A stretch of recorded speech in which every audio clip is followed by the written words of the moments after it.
Good evening. Welcome to NDWG Democratic TV. Tonight, the past actions shape our future.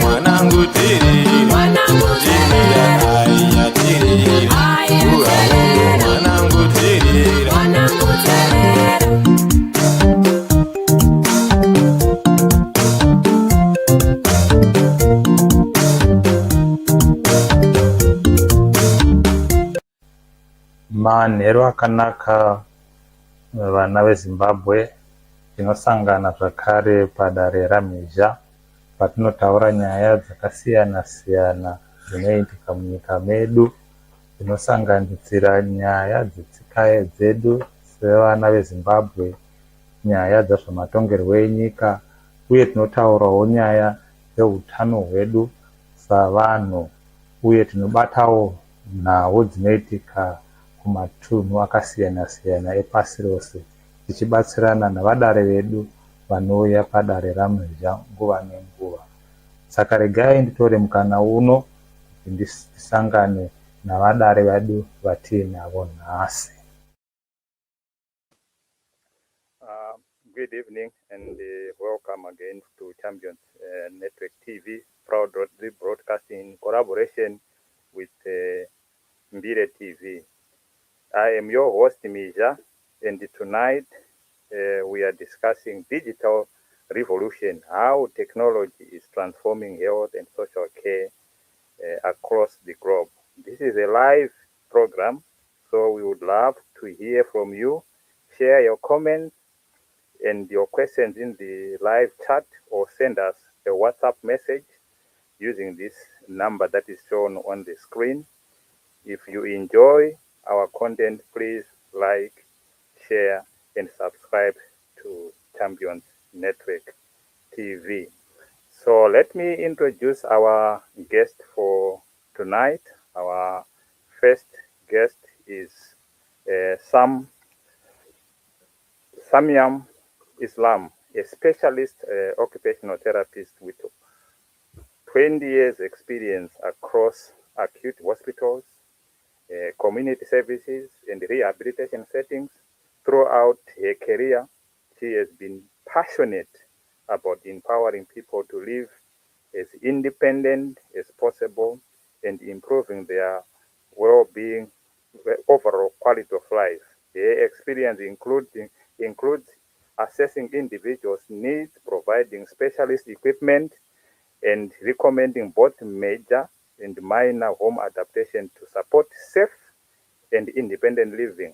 She currently specializes in digital health and care technology, helping people use innovative digital solutions that increase independence, enhance well-being, and give them greater control over health and social care. And Good evening.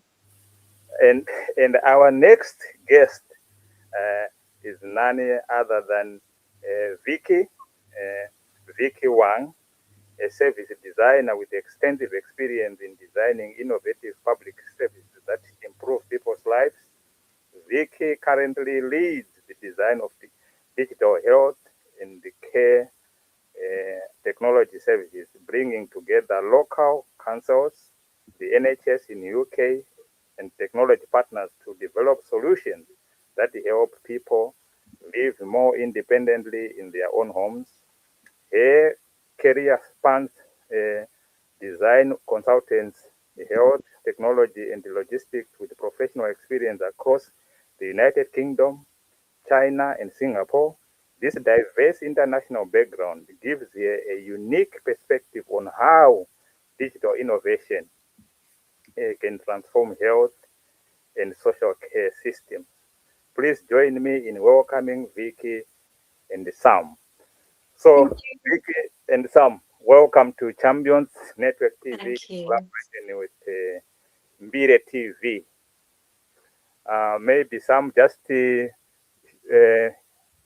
greet our viewers. Good evening, everybody. Thank you ever so much for having me this evening. And I hope you really enjoy our conversation around digital technology. And also Vicky as well. Yeah, thank you. Good evening, everyone. And also thanks for having me. Very, very excited to be part of the, like a conversation, and really looking forward to all of the good discussions we're going to have today. Yeah. And to our viewers, as I always encourage, show your what you can chat with us in the chat box. You can WhatsApp us if you want to actually come in and you've got a question and you want to interact with us in the studio. We have got but limited opportunity for you guys to come into the studio. I'll put the link in the chat box at the appropriate time. But for now, use the chat box and the WhatsApp. Then you can also hear your views across. So maybe let me start with we are at a critical time in our health and social care, and I know you have got 20 years of experience in the as an occupational therapist. How have the digital technology changed how people are supported? So digital technology is a really new thing to a lot of the older community, and sometimes it can feel very daunting and very scary to have technology in their home to support them with care, because in the UK traditionally you'd have people who've got packages of care, so carers physically coming in and assisting them with personal care, assisting them with taking medication and managing their meals. With digital technology now, we're trying to give that ownership and that control back to the residents of the UK. We want them to engage in how they deliver their own care and have that choice to do it and feel empowered. So it's really, the service I've been working in has been over a year now, and it has absolutely just blown up, and it's been fantastic. We've had a lot of people come in and receive really positive outcomes, to the point that they actually feel like they can manage now with just technology and not needing to have the traditional form of care that the UK provide. So we're seeing lots of benefits that people are having from having very simple pieces of technology, which is fantastic for us. Thank you very much. If I may just, if you had one piece of technology that you feel this is a game changer, what is it? Oh. Yes, gosh, that's a good one. There are so many. Our biggest game changer, I would say, our most popular device that we get sent out is the Alexa Show. Now, I know everybody's heard about the Alexa and Google, so they're probably familiar with how it works within your home and making your home a smart home. But in terms of health and social care needs and managing your own care needs, an Alexa Show can bring so many benefits to the older population and even the adults that have got physical disabilities. So we have quite a number of residents that struggle with remembering to take the medication. So with our Alexa Show, we can set up reminders so somebody can have their medication 3 times a day. They don't have to have random people coming in to physically give them that medication. They're in control of taking their own medication. We have so many people who have got partial sensory difficulties, and they struggle to move around their environment in their home. And families feel quite anxious and nervous about how they're managing at home. With an Alexa Show, family can feel reassured because they can do drop-in video calls, so they can touch base with their loved one and check in and see how they're doing. It's such a beautiful piece of tech, and used in such a simple way, can really have a really impactful outcome for that person. So that's just one device that we see a lot of support in helping people to be independent. Thank you very much, Vicky. We'll come back and draw more from you. And if you are watching and in the UK, I think Vicky is saying Alexa Show is a game changer. I am a witness as someone who assesses people there, and it's one of the key things that I really advocate for my clients to have Alexa Show. Let's now come to Vicky. Vicky, you have worked across the United Kingdom, China, and Singapore in design or consultancy, health technology, and logistics. How have these international experiences shaped the way you look at things and the way you work? Over to you. Yeah, thank you. That's actually a really good question. So I think a bit about my background. Yeah, I actually grew up in China, and then I moved to UK like to study my master program, and like in between, kind of got some opportunities work in Singapore. So I have to say that all of these three countries are actually really different, like culture wise, system wise, and how things works. Yeah, these are so different. So for example, like in China, I was mainly worked in like internet companies, and the phase is actually incredible fast. Like you shape something and then learn from the real user feedback within days, and then you have to improve it and deliver it very quickly. And I think from there, I actually kind of learned about all of this very agile and faster pace of ways of working. And I would say it's definitely benefited me a lot, like in the work, no matter here or Singapore. And while I was in Singapore, we kind of had the conference actually with all like startups and young like students. We discussed about technology for good. So I believe this is kind of also linked to our topics today a little bit. Like, yeah, technology can definitely transforming how we provide health and the care services, but also we need to be very conscious about like all of the impact from it, because sometimes like for certain group of people maybe not that tech savvy, then there is a chance that they will get left out when we're transforming all of these kind of big services into a more tech based solution. So I think definitely like in Singapore, I got a chance to kind of talk with so many different kinds of peoples and even like government or healthcare technology companies, and that definitely kind of give me like a more comprehensive, inclusive views of these type of things. And then back to UK, I mean, I've been working in this kind of area for like in the past 2 years, basically, and where I think it's kind of like really lucky for me to talk with like real residents and NHS staff and also our social care practitioners.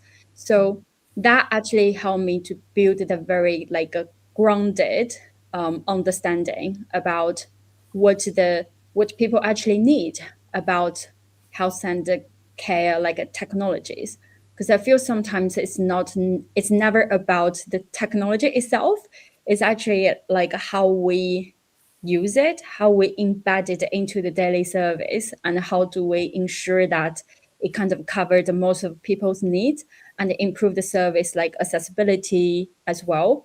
So yeah, I mean, like just feel quite appreciate about all of this experience in different countries. I think, yeah, definitely it kind of gave me much more like richer and deeper thought around these areas. Yeah, thank you.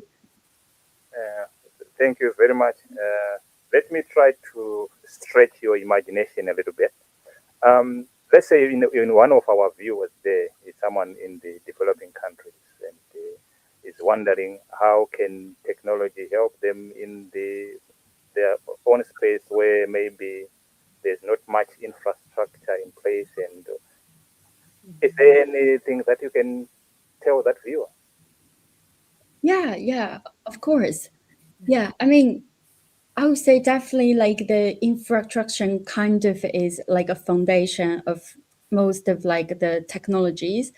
And if we're kind of in a more, let's say, limited environment with limited resources or opportunity, I would say let's definitely kind of try to find out what are the most like urgent or most impactful thing we can do.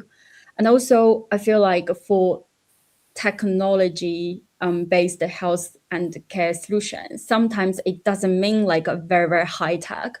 It could be something really, really simple, but it depends on how you use it and how you embed this technology into like the existing system. Because think about it the other way. For example, you can be in a very, very good country with a lot of resources, with all of this very high-end like technology. But if the system still don't know how to use it, for example, like a patient don't get enough training or staff don't get enough training, and then they will just leave the technology somewhere, yeah, and they won't use it. And it's such a big waste, right? So I think again, like when we talk about health care and social care, eventually it will always come back to people. And it's kind of like a system levels thing, like when we really want to use the technology and embed it. So yeah, I think like no matter what kind of system, we just need to work around with resources we have. So yeah, I think that will be my answer. Hopefully I answer your question. Yeah. You have answered it quite robustly, and because you mentioned that it's about our way of life and seeing what tech we can use. Sometimes it's using what we have. For example, WhatsApp is across the globe. How can we use this system to manage the people around us? And I think you mentioned that it's all about system. It's all about people, and it's in other words, it's all about adapting our environment and then use the existing technology that we have to help us manage. Now, let me come back to Sam. I know viewers remember Sam has said the go-to item is Alexa Show. Now, let's come back, Sam, and what are some of the most we have already answered this one, technology that we can use. Many people are excited about artificial intelligence and digital innovation, while others are concerned about privacy, accessibility, data protection, and things like that. How are we balancing this? How are we striking the balance between a lot about ourselves out there so that the tech can help us or AI can help us, while also protecting our privacy? That's a really good question. So I think when the service was developed, and it'll probably be a little bit about of the work that Vicky had done when they're looking at data protection, all of the technology that was chosen went through a rigorous sort of testing and checking through like a design group. So we had residents from the community, we had different professionals from different backgrounds who would review all the technology to see, A, is it meeting the needs? B, is it accessible to them? C, are they going to be able to manage it? Is it as simplified as it can be for them to be able to have control of their health and social care needs? Everything has to go through sort of the GDPR, the data protection policies are all put in place for every piece of tech that we have, so that our residents' details are completely protected in all ways, so that information is never disclosed. So there was a lot of background work that went on before we even brought them to our residents. So we're always making sure that this is the right product and it's protecting the resident all the way through. We continuously review the technology that we have also. And if we have any new items or devices that we want to onboard, they will go through that rigorous testing and processing of making sure it's the right item for our community and that it can protect their sort of anonymity and confidentiality. Thank you very much. And I've already developed my own acronym there, the NAS. In other words, does it meet the need? Is it accessible? And also, is it simple enough for the residents to use? I like that acronym. We might have to steal that. I think we'll steal that. Yeah, and I think if, and I can reassure the whoever is listening that the tech that is being provided, one, there's a rigorous background in uh, work done to make sure, one, they are safe to use, and also the data protection is embedded into it. And so it's quite a comprehensive. So you are in safe hands when you are working with either Vicky or Sam, or if you want some advice, you can come to Champions Network TV, and this broadcast will be always there. You can go back and Sam said that. So let me come to Vicky. You currently lead the design of digital health and social healthcare technology services that bring together council, National Health Service, technology partners. What are the biggest challenges that you face whilst we are designing services that truly meet, as we say, that are NAS, in designing services that truly meet people's needs? And what lesson have you learned from different healthcare systems around the world? Over to you. Yeah, thank you. And I really love that last word. Yeah, we definitely will do it, Sam. Yeah. So I think first of all, I'm probably gonna explain a little bit about service design and what does service designer do. This I believe this is still kind of a new thing. Yeah, so just want to give people a little bit context. So I'm not like Sam, like I don't work as like a practitioner or nurse. Yeah, like when I come to this program, I actually know quite a lot about social care or healthcare. So it's actually a really great opportunity for me to learn about the service and the system. So as a service designer, like my work is mainly to design that end-to-end services, like from a more system and also comprehensive view. So for example, we will go to the community, talk to residents, and understand what are their like expectations or the needs for this type of service. But also we will come to our staff to understand, yeah, because it probably gonna change their daily ways of working. And if you're gonna embed like a technology into a care plan, for example, like I think it will take time for people to kind of learn what type of technology are suitable for different individuals, right? So we will also come to like different service teams to understand their needs, and then there are more stuffs around, you know, like the council side, like NHS, like the national healthcare system side, you know, like a different kind of organization. They also have like different preference or needs. So the work I did is like to put things together and try to find a balance point and ensure the service and technology is delivered to meet people's demands, but also we're able to run it in a very sustainable way. So giving all of this kind of context here, I would say the biggest challenge is never ever about the technology bit. Yeah, it's actually how you introduce like these new ways of working to our service teams, for example.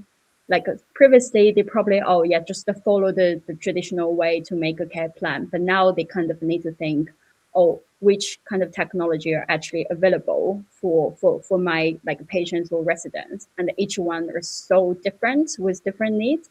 So and also I think for the digital health and care technology program in local council, we kind of try to shape this very like a resident center and collaborative working culture. So that also means that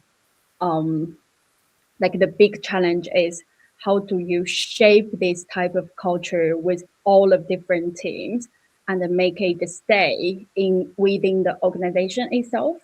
So yeah, I think definitely there's a lot of lessons and learnings from this program. Thank you very much. I think one of the key things that we have mentioned there, it's not about the technology, but it's how do we then interpret the need, then use the technology to respond to the needs that we have identified in there. And I think you have also mentioned that the local authority might have different priorities, NHS might have different priorities, and some providers might have different priorities. So as a service designer, it's about how do you navigate these partners to come Yeah. up with a product that then meet the nurse. Yeah. Yes. Because the nurse is not about us as a professional, it's not about the organization or local authority. It's defined from the service user's perspective. I like those perspectives and how. Then I think I'm actually enjoying I'm learning myself, and so to our viewers, if you want to have an opportunity either to have a conversation with the intelligent professionals among us, and I put the link in the chat box. You can come and have a feel of being in the audience and ask your question directly to them. If not, you can still continue to put it in the chat, and we will continue to review those questions as we go along. Let me come back to Sam. Mhm. This is an unscripted question. Oh, okay. You have mentioned that you have been in this role for over a year now, or thereabout. Yes, in this project, yes. Yeah. So, what has been the greatest challenge when it comes to the uptake? One, with the professional referring your services to the residents, and when it comes to the residents, them accepting the service. I know myself. I'm in the fond of Alexa Shaw. This is my point. My first point when I get there to see if they are struggling with that is the Alexa Show a solution. So over to you. That's a really good question. And that's one that we are constantly learning and evolving from every single day. So when this service came about, I think our biggest challenge and learning point is the culture change of the professionals referring. So getting them to understand that technology is part of health and social care needs. It can meet the needs that a traditional sort of care package would have physically having someone going in. It's always hard for anyone at any age to understand technology, but feeling confident and competent in delivering that to your resident is the bit that me and my colleagues are working on every day. We don't expect everybody to fully understand it all in one go, and there's a lot of products out there, but if we can support them with training and development, helping them to feel confident, and then making that suggestion to their residents to get them on board, that's kind of the journey that we're currently on with professionals. So it's a daily challenge, but one that we welcome because there's so much learning that can come from that, and we are more than willing to support the professionals in helping them to adopt it as part of their work ethic. I guess it's making it another tool, a part of their toolkit. So you've got all your traditional assessments that the professionals will do. This is another part of their toolkit that they can add to their assessment process. And that's how we want them to see it, really. In terms of the residents, it's actually been a mixed bag. So there's been quite a lot of positive outcome from it, and I think what's happening is that there is a shift in the technology that's being provided, because now a lot of the residents are hearing that friends of friends of friends have got it, so they're like, oh, okay, that helps you to do that, okay, right, wonder if I would be eligible for that. So we're getting a lot more calls coming in through the front door of our service from residents themselves who are very keen and eager to understand how technology can really support them having control and independence over their own health and care needs. So that's been a really lovely transition. There's always going to be a pocket of people that just don't like tech, and that's absolutely fine. Like, we're not going to push it on people, but there are such simple sort of low level pieces of tech that can really support them, that doesn't require a lot of initiation or a lot of thought put into using that technology.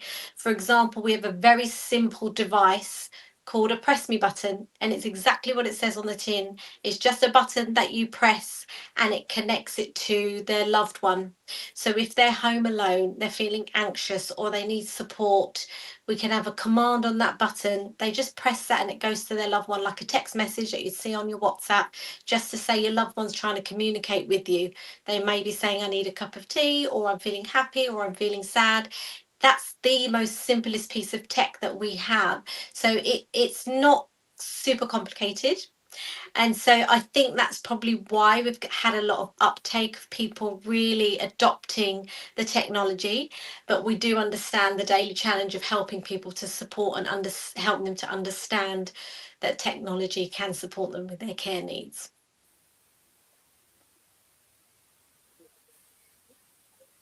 Thank you very much. And I think I've learned something there. I need to learn more about this tag, because I think this tag actually doesn't need a response from local authority or anything. Mhm. If it can help the resident within the house, you are just in another room, they'll press the button, Absolutely. and you know they need something, and you rush them to them. Yeah. And without these bells or say sensors to say blah blah, I think that's Absolutely. And it's a very discreet piece of tech. So they're in full control and they get to choose who they want to be their responder, which I think is lovely. It's really giving back to that resident to have that power over their healthcare. I think it will then compete which one goes on the top with the Alexa. Right. Now, let me just make a follow-up question to you to say we have got our other partners who are the service providers, who manage the care packages. What is their view in terms of sometimes the tech is taking away the number of calls they are supposed to give?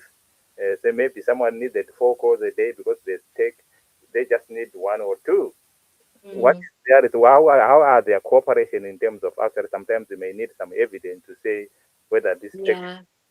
in terms of That's been an interesting one. There are many providers that have seen that the technology is there and they're adopting it, and there are many providers that still need support in understanding how that service is being delivered as care. So we've got many projects going on within our service, and we are working closely with doing pilot projects with some of the care providers to see if they can incorporate it as part of their care delivery. So for example, it could be a video call to support someone who needs prompting with taking medication. So that's one of the exciting projects that we have going on at the moment, but that it is a long journey, as we are new into the service, only over a year old. So we're learning and evolving as we go. But that is something we have been very mindful of, because we have been aware that we don't want to overstep the mark with these care providers, because they do deliver a really good service to people. And there are many people that will still need those care providers in place. But also, if a little bit of tech on the side could actually help also, it's giving control to that resident, isn't it? That's the main focus, but we're trying to do it in conjunction with all the different services that are involved with that resident's care. Oh, thank you very much for such a that we are working with them. Of course, there are some who are hesitant, but there are some are embracing it. Yeah. And actually help, because sometimes it also helps them to reduce the number of safeguarding writing that goes Absolutely. up there with the when they found someone on the floor and they have Yeah. things, all that. Yeah. So let me come to Vicky. We are now winding down now. Right. Vicky, we looking to the future. What innovation, whether you have seen them in the UK or you have read about them somewhere, or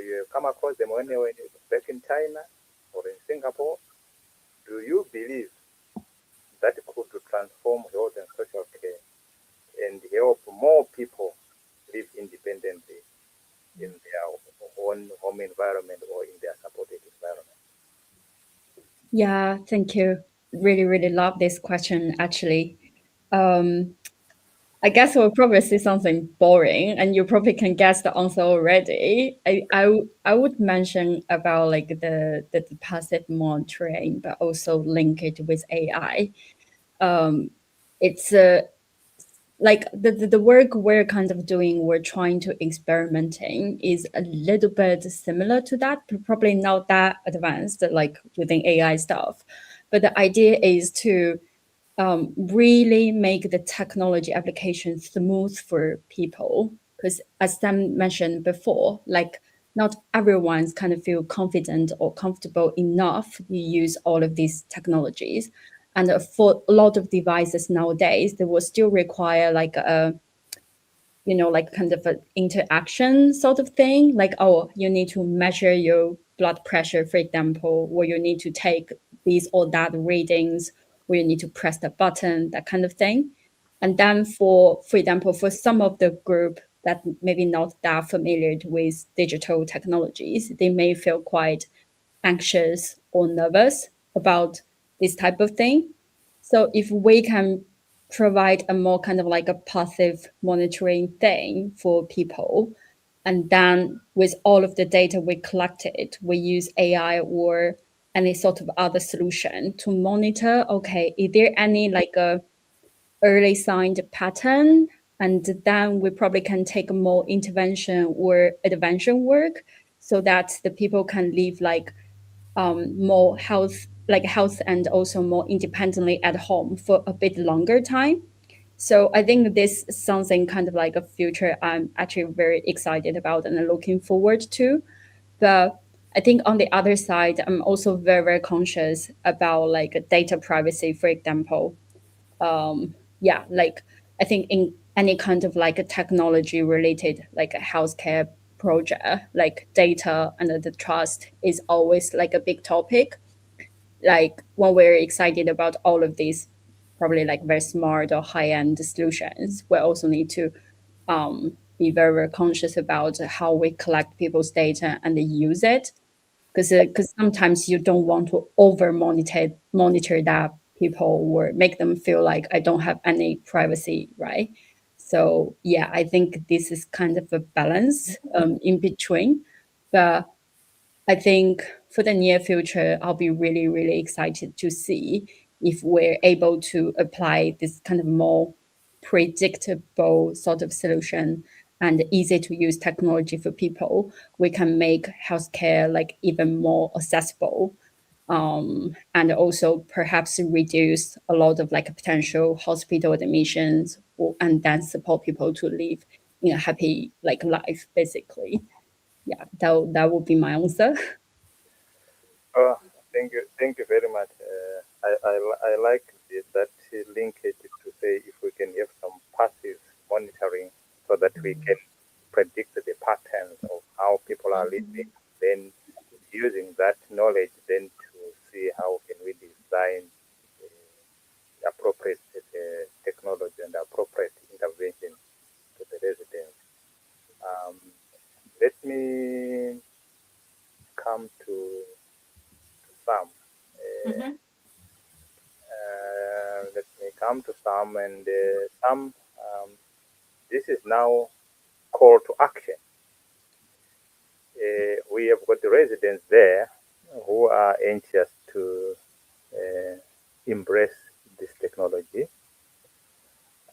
We have got the local authority or NHS who are anxious to not to use their budget. And we have got the tech companies out there who Vicky has told us about, who are progressing and putting some new developments in place, but they also have got the research and development budget to manage. What message are you giving, one, to the residents in terms of take up, and also what message are you giving to those who use their space, the local authority and NHS, and the Oh, Mirza, that's a tough old question you've just asked me there. above my pay grade. I'll give it a go anyway. In terms of the resident, the budget shouldn't affect them because all the technology that we have and provide, if it meets a care need under the Care Act, which is what we follow for the social care, and the NHS Health Needs Act, then the tech is all free. So we don't expect people to purchase the tech individually. The only charge that there could be potentially for our residents is if you come through social care pathway and they get assessed for care. So whether that's the physical care from a care provider or whether it's care from technology, if you need somebody to come out and help you if you have a fall. So if you've got no friends, no family, no neighbours that can come and physically pick you up off the floor, then that means you require somebody from social care to support you in that need. That's the only potential charge that there would be, is to pay for one of the local authority to come out and see you, which is a very, very low cost. So it's not a significant cost to that resident. If you come through sort of the NHS Health Service, you can't actually legally charge anybody that comes through the NHS. So the whole service is free. So it's just remembering that if you've got family and friends, all that tech is free. So it's giving them more power actually and more control again over their health and care if they know they've got somebody that's willing and loves them to do that. So we're opening the door, whereas before traditional care providers, all the costs, there was always some element of cost that comes to the resident. So now we're sort of saying, actually, if you've got a family that can be the person that responds to you when you need support, we're not going to charge you for that. So that's really opened the door, and I think that's probably why more and more people are more interested in having technology to support their care needs. Now, your other question, the big one about budgets through local authorities and how it's all managed. I mean, it's a difficult one. I'm going to try and answer it as simply as possible. There are a lot of stakeholders that are involved when this whole service was developed. So that's from NHS and from social care. And amongst them, they have these discussions where they agree a budget that they think is going to work for the residents for that year, for all the technology, for all the staff. So it's the whole service is what they're budgeting for. And so they predict what they think we're going to have, or our spend is going to be for the year, and then they do it for the following year and so on. So all the providers, all the partners are contributing to make sure that that care is being delivered, because they all want the same outcome. They all want impactful, meaningful referrals to come through for technology, for people to be supported and feel that independence and that empowerment. So that really helps when all the different partners and stakeholders are coming with the same aim. I hope that kind of answers your budget question in the simplest form. Actually, you answered it by your first statement when you mentioned that the tech is free at the point of delivery. Yeah. So the logistics around the whole responding and all that becomes cosmetic, but the key thing is the tech is free. Yeah. Right. Just my last question to Vicky. It's all about the professionals, we social workers, whoever, who recommend this tech to the residents. One of the things that is come up when I was speaking to people sometimes, it's the uptake is it's giving me another job to do, another form to fill, another to gather. They would rather, if there was a way of saying like what Sam had said, just press a button. If only, Mirza. Yep. Like magic. What would you say to that professional? So yeah, I mean, I do wish there's kind of like a magic wand that you click and then it's all done. But I think, yeah, I think as I said before, like we're kind of the very early stage of to implement these kind of new ways of working and also the new technology solutions. So sometimes like you set up this new service, but the other side of the system sometimes is not ready or like not ready yet. So how you kind of like work with all of like, for example, system limitations, like for the digital healthcare service, like when we're about to launch it last year, we kind of need to think about, how can we ensure like people can make referrals to this new service. And then we realized that, okay, if you need to work on like, for example, some of the system you are using at the moment, like the IT system you're using at the moment, they actually have lots of limitations for us to kind of maybe use an API or any kind of thing to put like a new form or a new way for people to make referrals. So then we kind of need to work with all of these a bit older infrastructure. And then the result sometimes is not the best way, but I think our aim was to create something and make it running first, and then we will have time to iterate it step by step. So another example is like for the referral form. I'm totally aware of that. Like currently the referral form to the service itself is actually really, really long because some system limitation that people kind of need to double keying a lot of questions or answers. But now we're kind of working on like the system integration. And after that part, like you are actually able to just sort of like one click, and then most of the questions will be done. So I think that's kind of also a reality about like the work we're doing.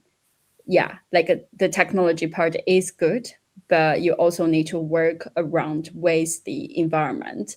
So I hope that's kind of the answer. Sometimes you feel you have not answered, but you have actually answered more than what is expected. Because one thing that you mentioned is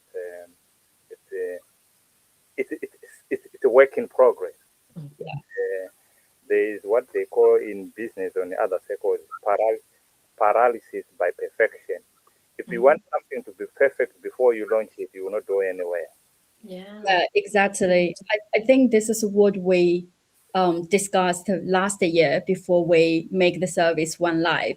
Like we're fully aware that this won't be like a very perfect service to go, but at least we need to make it run first, and then we will learn by doing it, and then we keep running.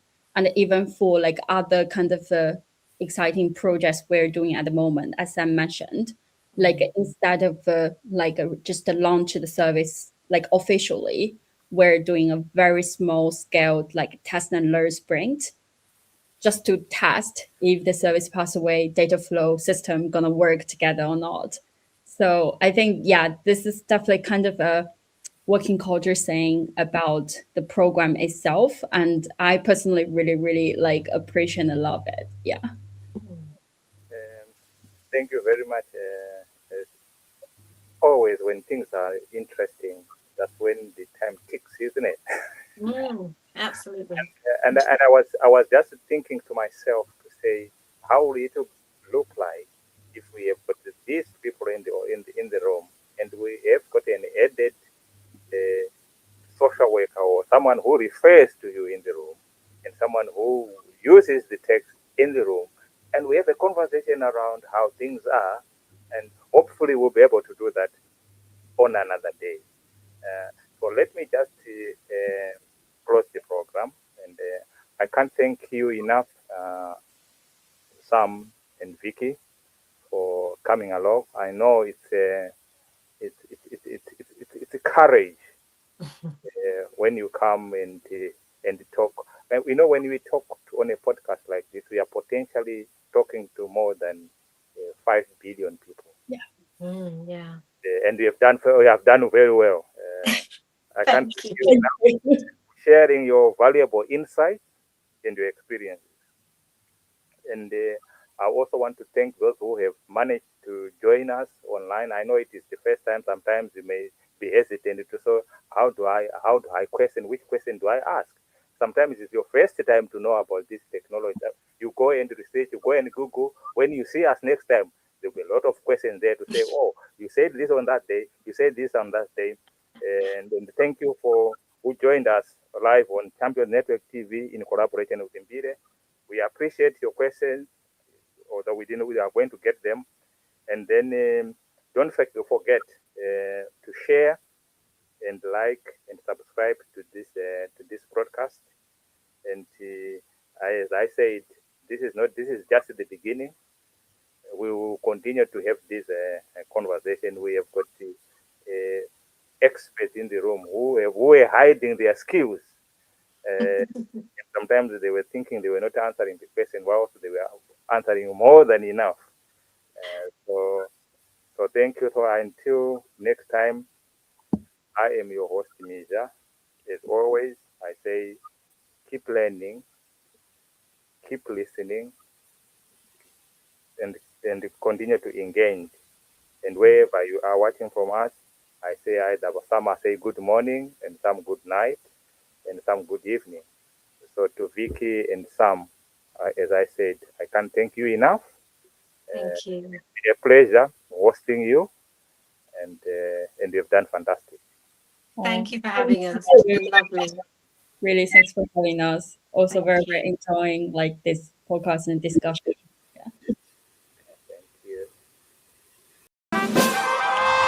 Thank you. Thank you for watching Champions Network TV. Make sure you click that like button and subscribe. Don't forget to hit that bell icon so that you get the ding ding ding every time we do post our videos.